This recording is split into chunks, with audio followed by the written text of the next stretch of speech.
Live from New Delhi, you're watching DD India News Hour, India's voice to the world. I'm Preeti Kaur. Coming up in the next 1 hour.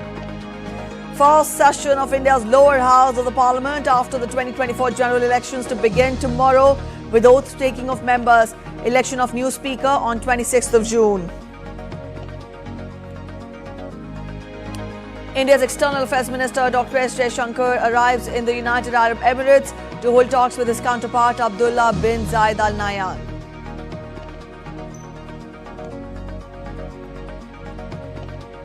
Israel's Prime Minister Netanyahu believes US arms delivery dispute to be resolved soon.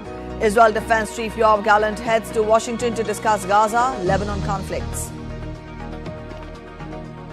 History created by Afghanistan in the T20 Cricket World Cup, beating mighty Australians by 21 runs in a Super 8 encounter.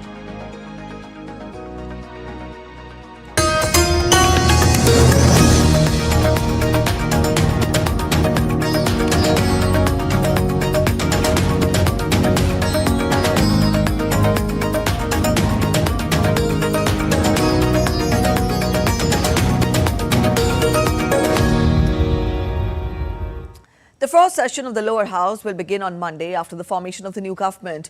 During the session, oath and affirmation of newly elected members will take place. Senior BJP MP Bharti Hari Mehtab, who has been appointed as pro tem speaker, will administer the oath to the newly elected Lok Sabha MPs.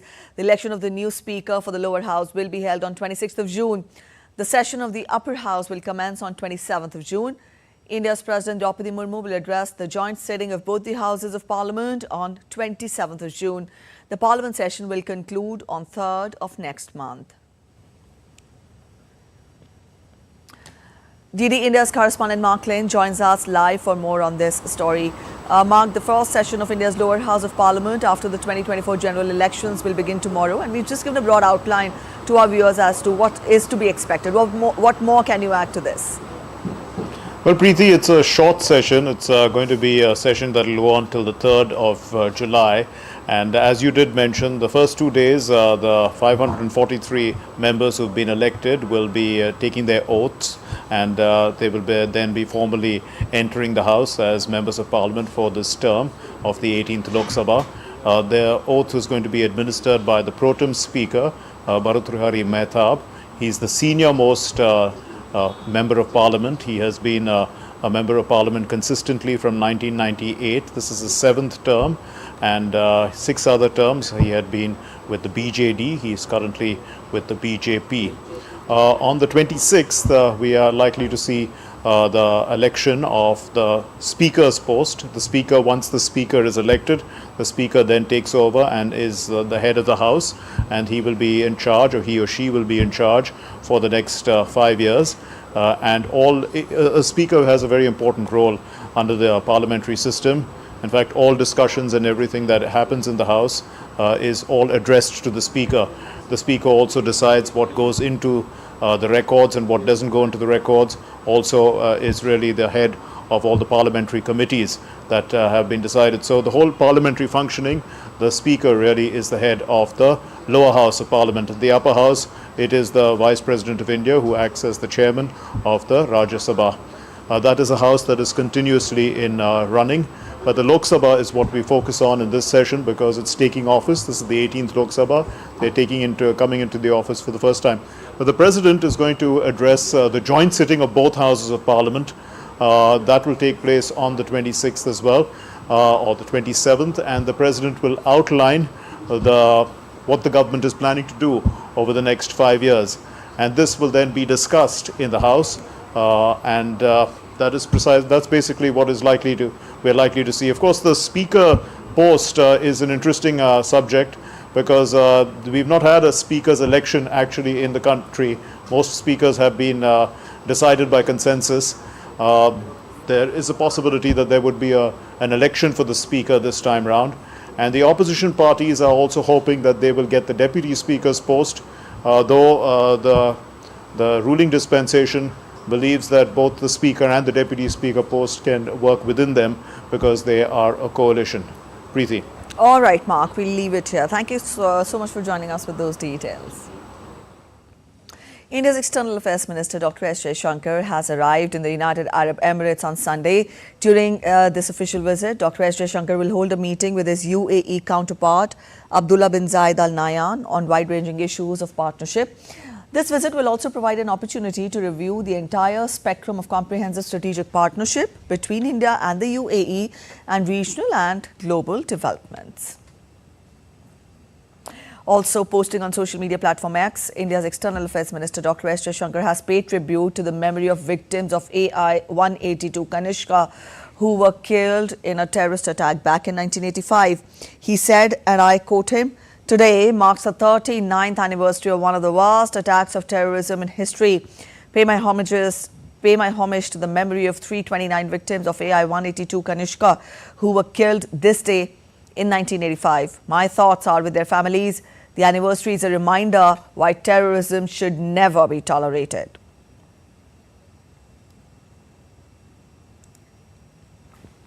One terrorist was killed by the Indian Army on Saturday while foiling an infiltration bid in the line of control in Uri sector in North Kashmir. The encounter is underway between the army and the infiltrators. Officials said that the army spotted a group of infiltrators in the vicinity of Basgrain village in Uri, which later turned into an encounter. The army has named it Operation Bajrang. This is the third encounter between forces and militants in North Kashmir since Monday, in which 3 militants of Lashkar-e-Taiba were killed and 2 soldiers sustained injuries. In a big win against left-wing extremism in Sukma district of Chhattisgarh, authorities have made a major recovery. For the first time, Chhattisgarh police have seized currency printers, ink and notes of several denominations from the Maoists. Extensive security operations in the region indicate that Maoist cash flow is linked to the use and circulation of counterfeit currency in local markets. The police search team has also confiscated firearms, wireless communication sets, magazine pouches and a significant quantity of explosive materials. The Indian Army has received its first set of skin from donors for its first skin bank. In a unique feat, the Indian Army announced last week about the opening of a state-of-the-art skin bank facility at the Army Hospital in New Delhi. The facility offers the latest modern treatment for severe burn injuries received by armed forces personnel and their families. This is the first of its kind to be established within the Armed Forces Medical Services. The Army believes that more awareness of skin donation must be created in the country to bridge the demand and supply gap. Head of Plastic Surgery, Brigadier Sanjay Maurya, urged everyone to donate skin just the way other organs are donated. First donor हमको 29 of May को हमने पहला organ donation skin donation यहाँ receive किया था, जो अभी process में है और उसका थर्ड फेज़ आज कंप्लीट हुआ है और वो भी क्वालिटी चेक में है, जिसके और उसमें 2 हफ्ता लगेगा. वंस वी रियलाइज़ कि वो ठीक है तो हमारे वो ट्रांसप्लांट के लिए फिट डिक्लेयर होगा और उसको हम यूज़ कर सकेंगे. स्किन डोनेशन से भी बहुत सारे लोगों की जान बचाई जा सकती है जो हमारे पास जल के आते हैं, जिनके पास हमारे पास अभी कोई जवाब नहीं है. अगर आप लोग इस प्रक्रिया से और इस डोनेशन से आगे बढ़ के आएँ तो मैं आशा करता हूँ कि हम बहुत सारे जवान जिनकी जलने की वजह से जान चली जाती है उनको हम बचा सकें. The Minister of Education has handed over the matter of alleged irregularities in the NEET UG examination 2024 to the Central Bureau of Investigation for a comprehensive investigation. The National Testing Agency conducted the NEET UG examination on May 5th this year. Certain cases of alleged irregularities were reported. After a review, the Indian government handed over the matter to CBI for comprehensive investigation and to bring transparency on the conduct of the examination process. The central government has also enacted the Public Examination Prevention of Unfair Means Act 2024 to prevent unfair means in public examinations. The NEET UG retest for 1,563 candidates is taking place today, with National Testing Agency and Union Education Ministry officials present at the examination centres.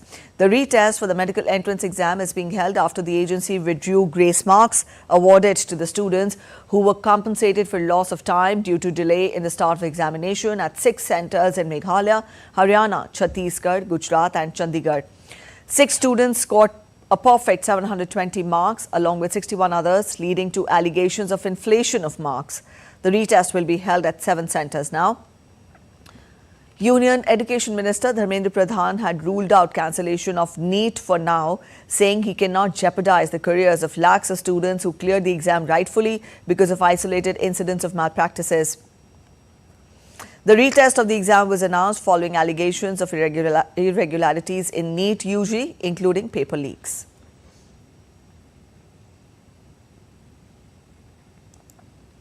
The National Eligibility cum Entrance Test Postgraduate or the NEET PG examination set for Sunday, June 23rd has been postponed by the Ministry of Health and Family Welfare. The rescheduled date will be announced soon. The ministry said the decision has been taken as a precautionary measure and was taken in the best interests of the students and to maintain the sanctity of the examination. The Education Ministry has also set up a 7-member panel headed by former ISRO chairman Dr. K. Radhakrishnan to review the National Testing Agency's functioning and recommend exam reforms. UGC chairman M. Jagadesh Kumar said that forming a high-level committee of experts with Dr. K. Radhakrishnan as chairman is a welcome step towards assuring entrance examinations transparent, smooth and fair conduct. It's a welcome step, forming a high-level committee under the chairmanship of Dr. K. Radhakrishnan as chairman is a necessary and correct step towards assuring the entrance examinations transparent, smooth and fair conduct. The committee's emphasis on recommending reforms in the examination process and enhancing the data security and providing the NTA's structure and functioning, it will definitely strengthen our national entrance examination system. Protecting students' interests and their future will continue to be our top priority, and it should be our top priority. And now we take a look at other stories making into the headlines from across India. In the southern Indian state of Tamil Nadu, the death toll in Kalakuruchi district hooch tragedy has risen to 56. A total number of 159 people are currently receiving treatment in various hospitals. The tragedy has led to political slugfest. India's ruling party BJP held a press conference and questioned the silence of DMK and India Alliance over the issue. A delegation of the Aam Aadmi Party met Delhi Lieutenant Governor V.K. Saxena on Sunday over the water crisis in the national capital and said that they were assured that the matter would be taken up by the Haryana government. In fact, Delhi Minister Saurabh Bhardwaj, AAP MP Sanjay Singh and AAP MLA Somnath Bharti were among the 10-member delegation that met the Delhi Lieutenant Governor.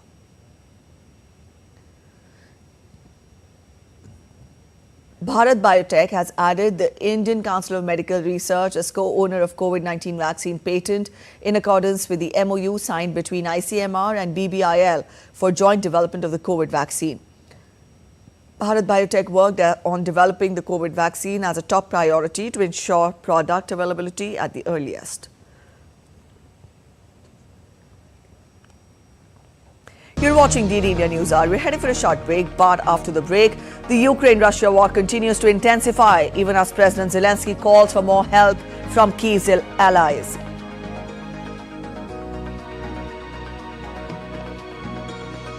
Adelaide's largest shopping centre evacuated after a scuffle between two men was reported.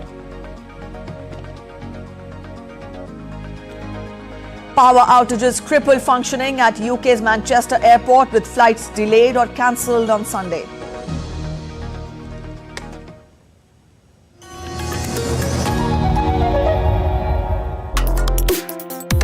Complex issues, hidden agendas, twists and turns, strategic games.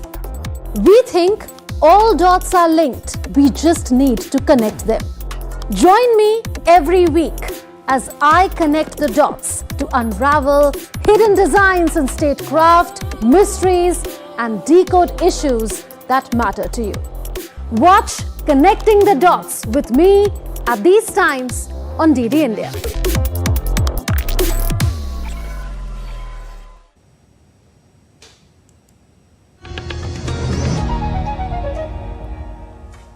Welcome back after the break. You're watching DD India News Hour and I'm Preeti. Let's get to international updates. In the latest in the Russia-Ukraine conflict, one person was killed and 3 were injured after Ukrainian drones attacked the Russian town of Gravoron in the Belgorod region on Sunday. Ukraine also launched several drones overnight targeting Russia's western region of Bryansk and other regions. However, no damage was reported in the attacks. At least 30 drones were destroyed over Bryansk, which borders Ukraine, the governor of the region, Alexander Bogomils, said on the Telegram messaging app. Russia's air defense system also destroyed drones over Smolensk region, Vasily Anokhin, governor of the region in Russia's west, said. Russia-guided bombs struck an apartment building in Ukraine's second largest city of Kharkiv on Saturday, killing at least 3 people and injuring 29. Now, this incident has prompted President Zelensky to call for more help from Kyiv's allies. Mayor Ihor Terikov said that there had been 4 strikes and residents had to run to safety from the site of the destroyed apartment block on hearing explosions after the initial strike.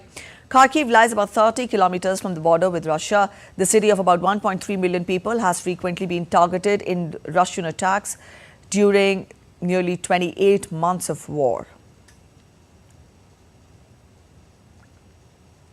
Ukrainian President Volodymyr Zelensky said on Saturday that Russia had deployed more than 2,400 guided bombs in Ukraine this month, with about 700 used on Kharkiv. Speaking in his nightly video address, Zelensky also called on Ukraine's Western allies to deliver promised military aid packages without delay. Russian guided bombs shattered an apartment building in Kharkiv on Saturday, killing 3 people and prompting Zelensky to call for more help to deal with the growing threat of such weapons. Just since the beginning of this June, Russians have used more than 2,400 guided aerial bombs on Ukraine, including about 700 on the Kharkiv region, on our positions, on our cities and communities in the Kharkiv region. Russian strikes are also carried out in the Donetsk region and our other frontline and border regions daily. Ukraine needs the necessary forces and means to destroy the carriers of these guided aerial bombs, including Russian combat aviation, wherever it is. The step is needed. I am grateful to all partners, grateful to America for the strong decisions that helps us stabilize the situation in the Kharkiv region's border area. We gained the ability to destroy Russian missile launchers near the border and concentrations of Russian occupiers.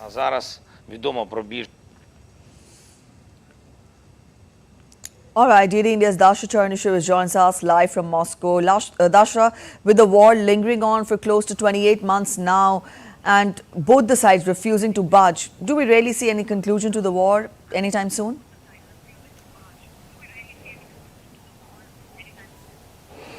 Well, certainly at this moment, we understand both sides rely on the military power, on the military might in order to ensure the outcomes of what Russia has described as a special military operation in Ukraine. We've heard that the Ukrainian drone attacks against the targets inside Russia have intensified over the course of the past months. And now this summer, we are seeing more and more of those drone attacks. And most recently, we've heard that at least 2 civilians died in Russia's Sevastopol, that is in the Crimea.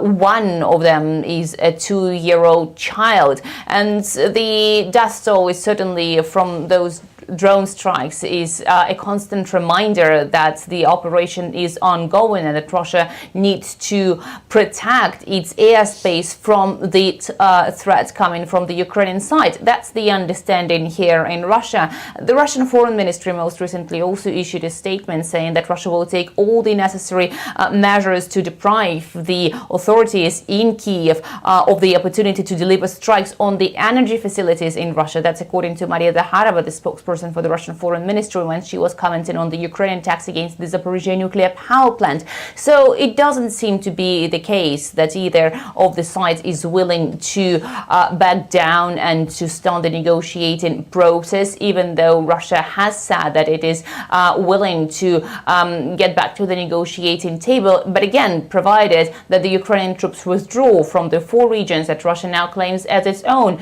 The Ukrainian side has said that it is not going to happen. happen, because they say they will fight until they actually get the Russian troops out from those regions. So the prospect for this conflict so far seems to be only the escalation on the battlefield, with both sides fighting as long as they have the weapons. All right, Dasha, do we also know of any international response to President Zelensky's call for more help from the Ukrainian allies?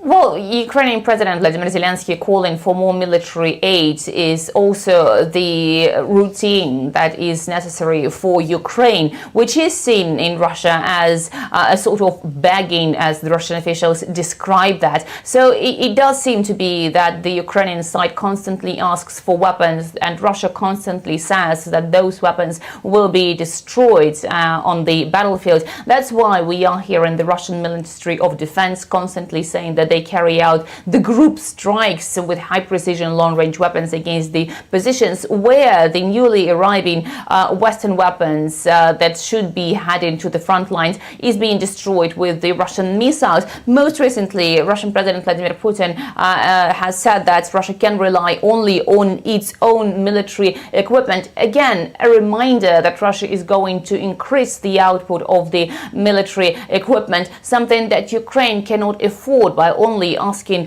the international support. All right, Dasha, thank you for joining in with those details. We leave it here. And from Russia-Ukraine war, we now turn focus to Israel-Hamas crisis. Israeli Prime Minister Benjamin Netanyahu, during the weekly cabinet meeting, said that he believes that the United States arms delivery dispute will be resolved soon.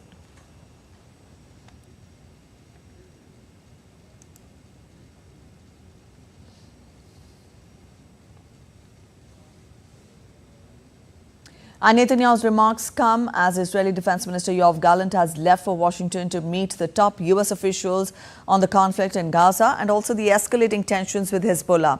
Recent exchanges of fire with Hezbollah have stoked fears of wider conflict. Gallant is slated to meet his U.S. counterpart Lloyd Austin and Secretary of State Antony Blinken during the trip. In a statement before the visit, Gallant said that he would hold talks on the next phase of the Gaza conflict, which he stressed is of great importance.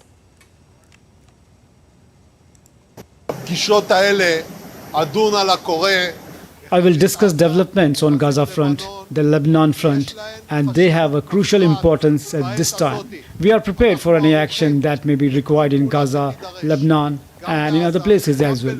The transition to Phase C in Gaza Strip is of great importance. I will discuss this transition with US officials on how it may be enable additional things, and I know that we will achieve close cooperation between Israel and the US on this issue as well. Meanwhile, Israeli army struck on Hezbollah targets in various areas of southern Lebanon amid concerns of further cross-border escalation. The army released a video on Saturday showing the troops targeting an observation post as well as a military structure in a Lebanese village, Yaron. According to the military, terrorists were operating from both the buildings. Hezbollah has been trading fire with Israel for more than 8 months now in parallel with the Hamas conflict. Protesters took to the streets of Tel Aviv in Israel on Saturday, calling for the release of hostages held by Hamas. Israel's ground and air campaign in Gaza was triggered when Hamas stormed into southern Israel on October 7th, killing several people and seizing more than 250 hostages.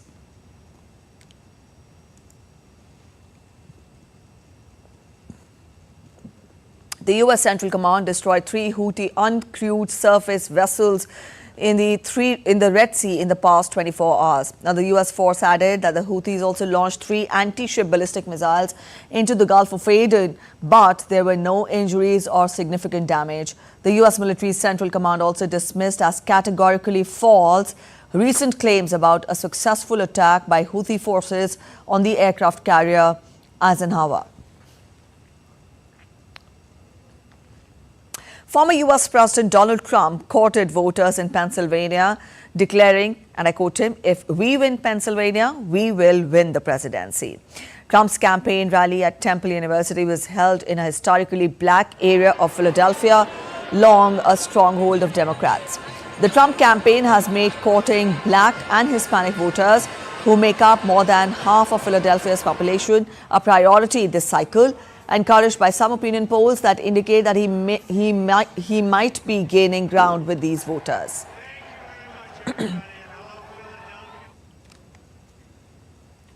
In another speech, Donald Trump urged Christians on Saturday to vote in masses for him in November, vowing to aggressively protect their religious freedom if he is elected. Speaking at an event organized by Faith and Freedom Coalition in Washington, the former president reiterated his position that abortion restrictions should be decided by voters on a state-by-state basis. The stance contradicts the view of most conservative Christians, and Trump's reticence to push for or even discuss additional federation regulations speaks to how sensitive the issue has become for the Republicans. Trump has repeatedly said that Republicans risk electoral defeat if they take too stringent a line on abortion rights. The evangelicals and the Christians, they don't vote as much as they should. I don't know if you know that, you know? They go to church every Sunday, but they don't vote. And we have to make sure they vote just this time, because all you have to do is this time. You don't have to worry about it, because we're going to straighten it out very fast, just this time. And I will shut down the Federal Department of Education, and we will move everything back to the states where it belongs and where they can individualize education and do it with the love for their children. In a shooting incident in the U.S., one person was killed and 7 others were injured outside a nightclub in Louisville, Kentucky on Saturday. First responders found 2 people injured with gunshot wounds. Later, one of the victims, a man, was pronounced dead. The police did not mention any information about the suspect, and it's unclear how many people opened fire or what caused the shooting. Earlier, in a similar but separate incident, 3 people were killed and 10 others were injured in a shooting incident at a grocery store in Arkansas on Friday.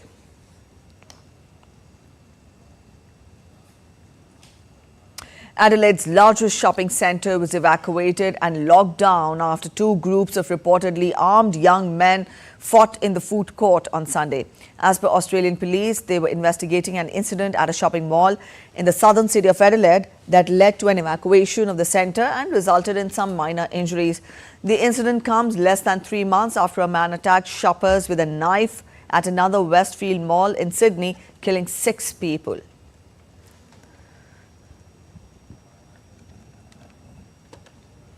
Up next, we take a look at other stories making it to the headlines from across the world. Japanese Emperor Naruhito and his wife Empress Masako are in the United Kingdom to celebrate the long ties between the 2 royal families.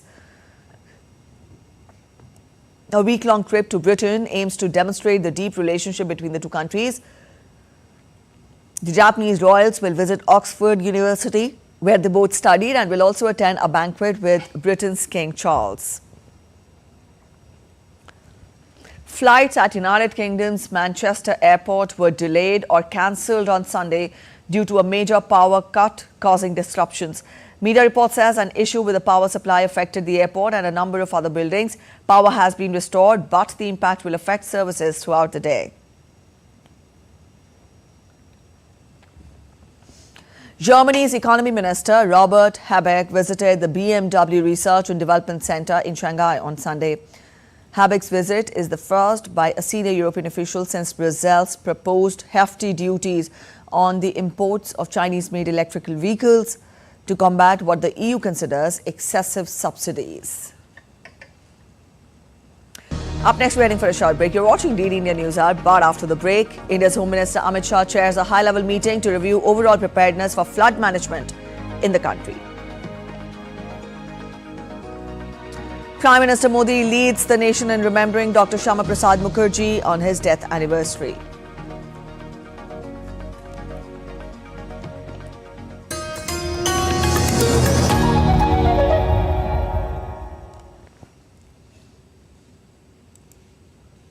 The news as it unfolds, we get to the heart of the matter. We don't just present facts, we demystify complex social, political and economic events. We break stories that shape the world's present and future because you deserve the truth. I am Tanvi Taneja from New Delhi. I'm Ollie Barrett from London. I'm Nick Harper from Washington, D.C.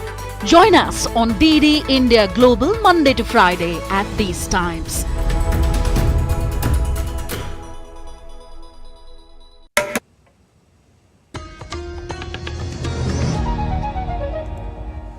Welcome back after the break. You're watching DD India News Hour. A quick relook of the top stories once again.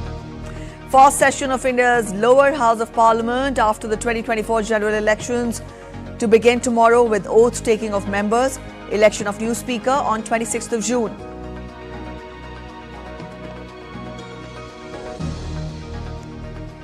India's External Affairs Minister Dr. S. Jaishankar arrives in the United Arab Emirates to hold talks with his counterpart Abdullah bin Zayed Al Nahyan.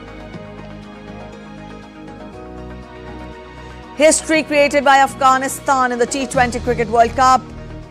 They beat mighty Australians by 21 runs in a Super 8 encounter.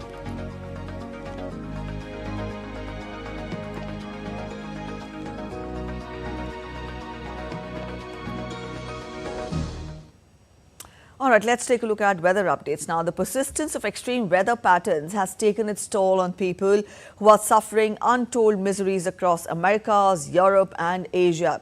Local authorities find themselves out of their depth in dealing with potential calamities. Also, Mihir Mercuri gives us an account of the Earth's weather turmoil. Take a look. Extreme weather patterns are sweeping across continents spanning from the Americas through Europe and into Asia, capturing global attention. In the eastern United States, a scorching heat wave has taken hold, with Saturday marking a notable milestone as the nation's capital, Washington, D.C., baked under temperatures soaring to 100 degrees Fahrenheit.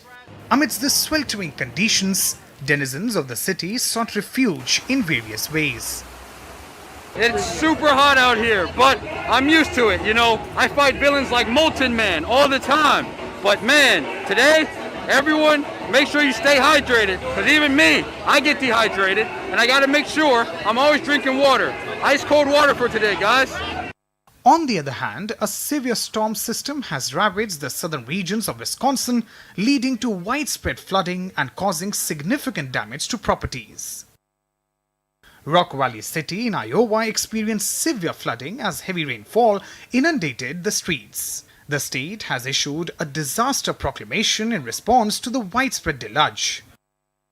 In southern America's Colombia, over 4.5 million people are facing severe food insecurity driven by a mix of armed conflicts and extreme weather events. The situation is further exacerbated by phenomena such as El Nino, which has alternately brought drought and heavy rainfall. In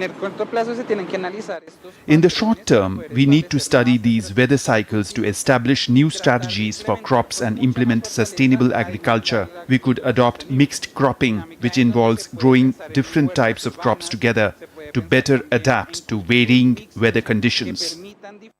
In the picturesque Italian island of Sicily, residents and tourists are flocking to the beaches to cool off amidst scorching heat waves. Local authorities have issued health advisories urging everyone to take precautions and stay hydrated. Right now, it's unbearably hot, really an African heat. These past few days, the sky has been a bit overcast but always very hot, maybe because of the heat cap, let's say. Today, however, it's beautiful, wonderful. And in southern China, local authorities are intensifying flood control and relief operations aimed at mitigating disaster damage. The initiative follows persistent heavy rainfall since June 9 in these areas. Mihir Mercuri's report for DD India. India's Home Minister and Minister of Cooperation Amit Shah chaired a high-level meeting in New Delhi to review overall preparedness for flood management in the country in context of the upcoming monsoon. Indian Minister of Jal Shakti C.R. Patil, Minister of State for Home Affairs Nityanand Rai also attended the meet. Various secretaries of concerned ministries, officials from Railway Board, NDMA, NDRF, IMD, CWC, NHAI and other senior officers of ministries concerned were also present for the meeting.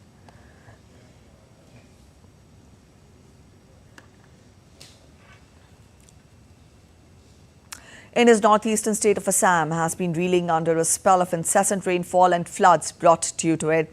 The flood situation in Assam continues to remain grim, with over 117,000 people still suffering due to the deluge across 10 districts of the state. Chief Minister of Assam, Himanta Biswa Sarma, said that the flood waters have inundated 968 villages in 27 revenue circles in these districts. Now, as per the state government, the authorities are presently running 134 relief camps and 94 relief distribution centers, where a total of 17,661 people are taking shelter currently. Also, the Kushiara River is currently flowing above the danger mark at Karimganj in Assam's Barak Valley. On the other side of the country, in the west, amid high tides in the city, monsoon has arrived in the western Indian city of Mumbai with major rainfall recorded in the past hours. The Indian Met Department has issued orange alert for Kolhapur, Satara, Ratnagiri and Sindhudurg. Heavy to very heavy rainfall at isolated places is expected for the next 3 days. Also, a yellow alert has been issued for Mumbai, Thane, Raigad, Palghar and other districts. For the next 5 days, monsoon is likely to intensify in the Konkan region.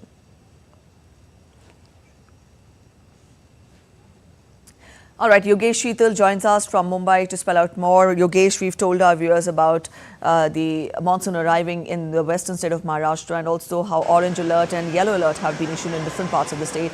To spell out more details, how is the day there today? And also, specifically when we talk of the situation in Mumbai, how has the Met Department predicted weather to be in the next few days?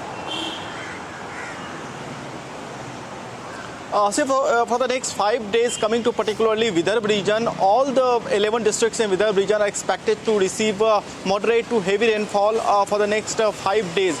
At the same time, coming to Konkan region, particularly Sindhudurg and Ratnagiri, these two districts have been categorized in the orange alert, and this will continue for the next 5 days. Yes, Raigad district, which is one of the districts in Konkan region, is currently has been predicted for yellow alert. But yes, for the next for tomorrow and for the next 4 days, we can say the MET has basically alerted the fishermen, because all the Konkan region are basically the fishing activities are there. So they have issued an alert and advised the fishermen not to venture to the sea, given the fact of the situation.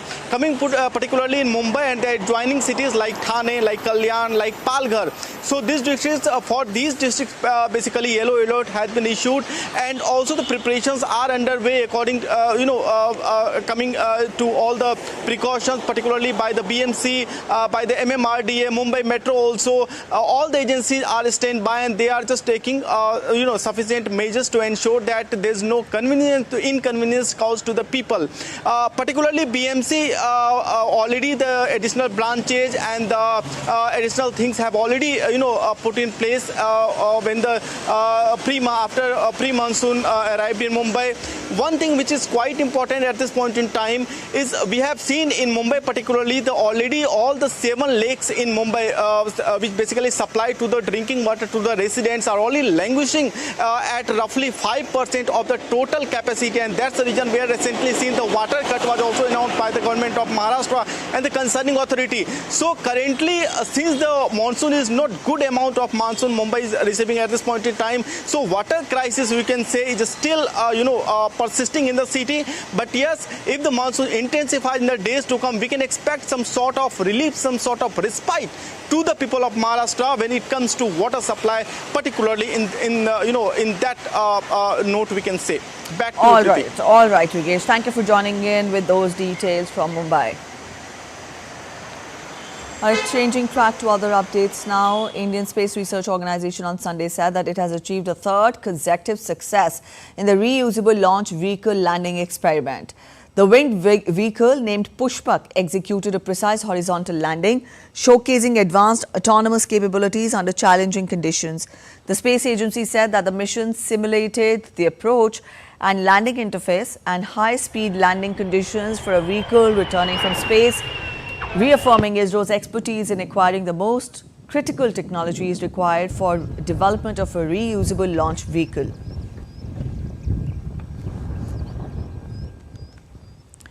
With the objectives of RLV-LEX accomplished, ISRO now embarks into RLV-ORV, that is the Orbital Reusable Vehicle.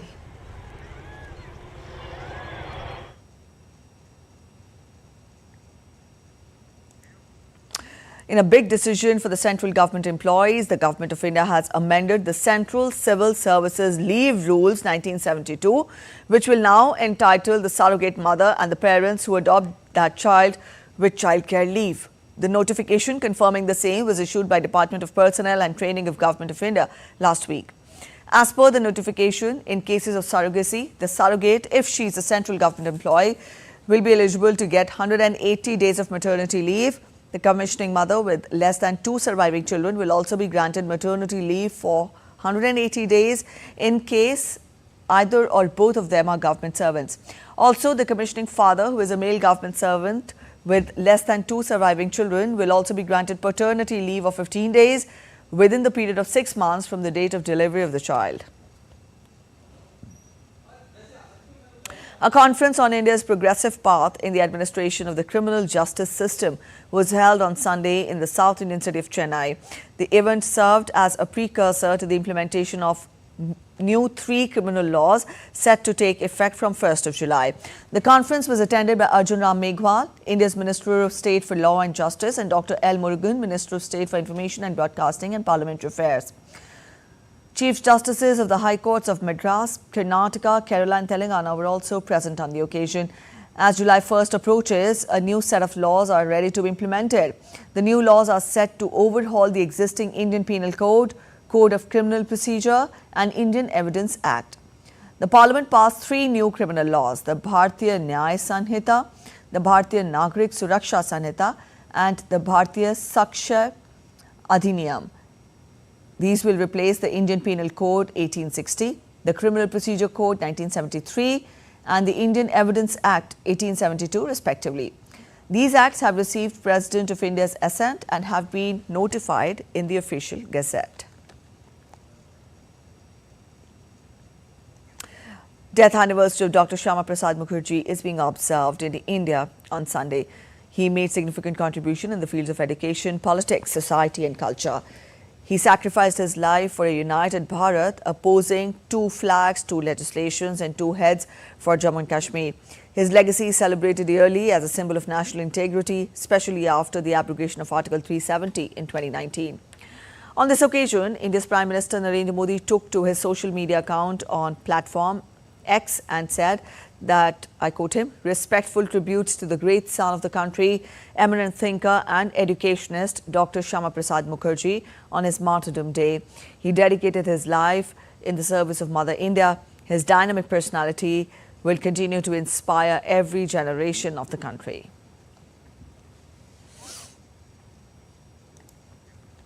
United Nations Public Service Day is being observed today. Celebrated annually on the 23rd of June, the UN Public Service Day is observed to honor the invaluable contribution of public servants all over the world.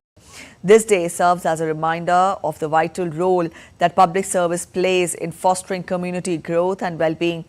The theme for United Nations Public Service Day 2024 is Fostering Innovation and Global Challenges, a Public Sector Perspective.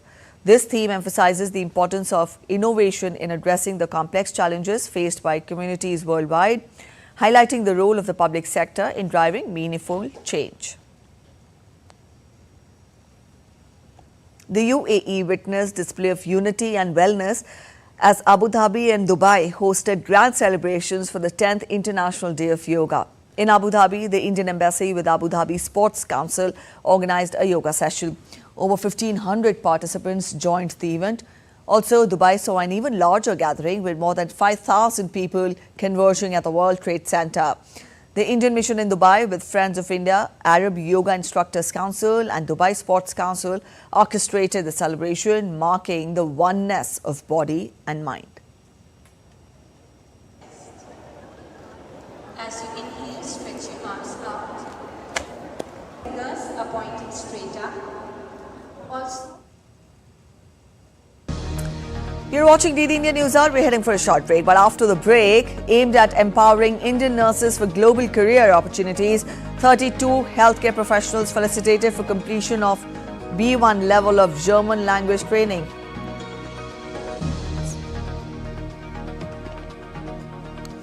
Belgium back on track with 2-0 win over Romania in the Euro Cup.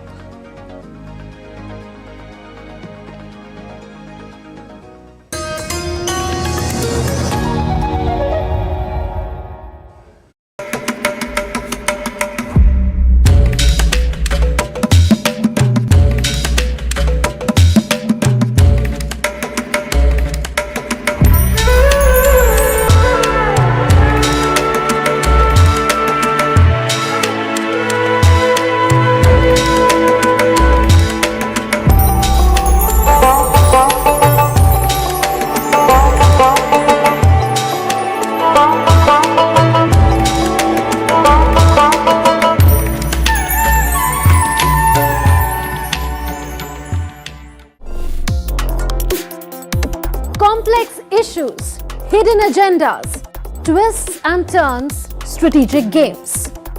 We think all dots are linked, we just need to connect them. Join me every week as I connect the dots to unravel hidden designs in statecraft, mysteries, and decode issues that matter to you. Watch Connecting the Dots with me at these times on DD India.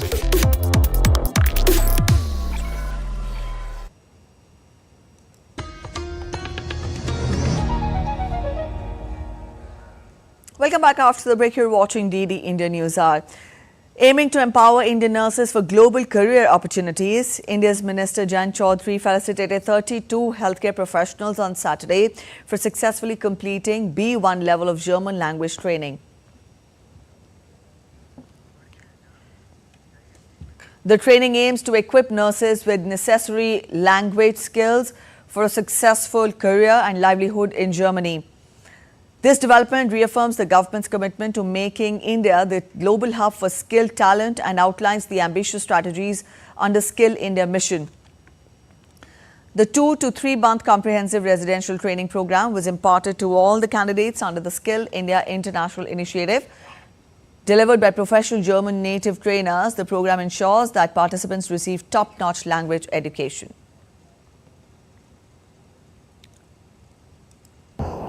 Because every one of those 32 can be a change maker, can be an influencer, and is an ambassador. As Ved ji said, rightly put it, because you are going to open pathways for so many others. In a sense, this is a start, it's a small start, and it's very encouraging to expect 32 young students to pick up a language in such a short amount of time. I'm flabbergasted. I'm shocked. German ambassador to India, Dr. Philipp Ackermann, who attended the Skill India International Program in New Delhi on Saturday, praised the skilling ecosystem of India and hoped that this would be start of many such other opportunities. Dr. Philipp Ackermann, German ambassador to India, is with us. So welcome, sir. Welcome to DD India. First of all, big moment for these students. How big you think is the opportunity for them? It's a great opportunity, and I'm very impressed to see how confident they are, how much they are smiling and looking forward to come to Germany. Germany is waiting for them. They will be warmly welcoming them in Germany, and I think it's a great opportunity for us, but also for the Indian young nurses who are going for a new life in Germany with a very, very good job and a very good working condition. So I think it's a win-win situation for both. Also, tell us the role of NSDC to help these students achieve their dreams. We are very, very impressed with NSDC's work. It's a very, very good organization. The program is structured, it is very quick, it is very focused and targeted, and it's a fabulous partner for us. So I can only say wonderful things about NSDC. And also the role of German training group has also been immense. And what does it tell about the partnership between India and Germany? So I think it's a wonderful example how deep our partnership goes, how sound it is, and how granular it is also in many ways. I must say that the German training in 2 months to get to a B1 level is a great effort, and I'm very impressed with the young people who are really doing their best to get there. It's not an easy language.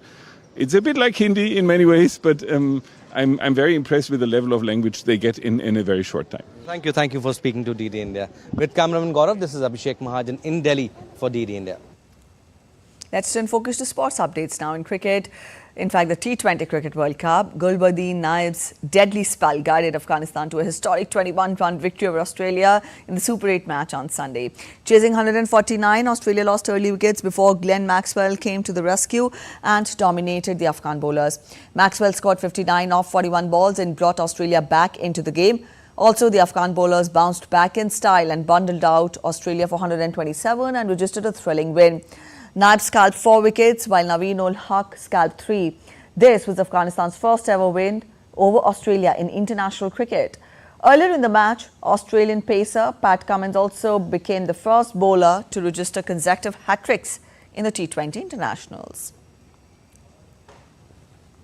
Switzerland face Germany in UEFA Euro 2024 on Sunday, looking to book their place in the round of 16 of the competition.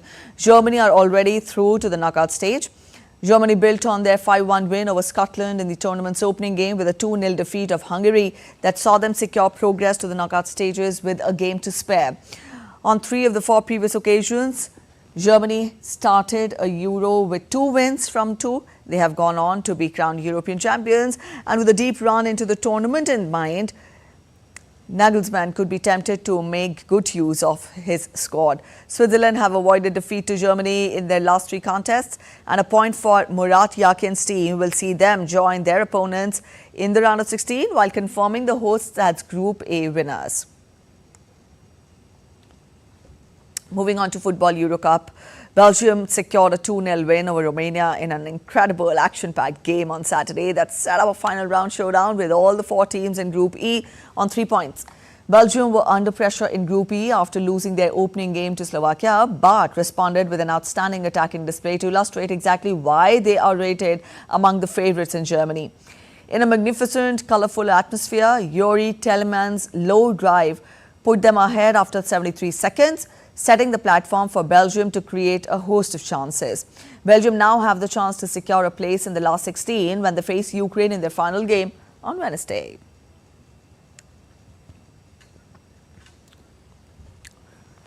The International Olympic Day is observed on June 23rd every year. The day celebrates the founding of International Olympic Committee, promoting sports, unifying power, healthy living and global camaraderie. In the next report, we tell you more. Ahead of the upcoming Paris Olympics that begin from 26th of July, the world is celebrating International Olympic Day today. This day holds a special place in the hearts of sports enthusiasts worldwide.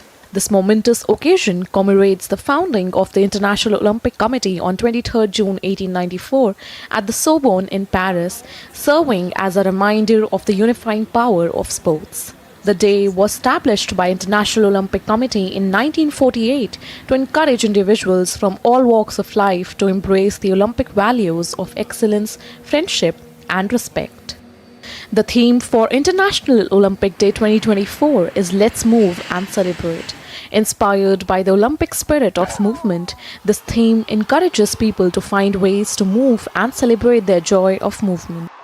It emphasizes on the importance of physical activity and healthy living while also highlighting the role of sports in promoting peace and development. This big day also provides a platform to inspire young athletes and celebrate their achievements. It also serves as a reminder that sports can empower individuals, instill discipline, and promote teamwork. By showcasing the success stories of Olympic athletes, this day encourages young people to pursue their sporting dreams and strive for excellence. Sports Desk, DD India. And with that, we end this edition of DD India News Hour. But let us know your thoughts on the news of the day. For those of you on the go, you can get all the latest news and updates from India and across the world on the DD India mobile app. You can scan the QR codes on the screen to download now. We'll be back with more news as it breaks here on DD India. I'm Preeti Kaur signing off, and from all of us at in Delhi, thanks for watching DD India News Hour.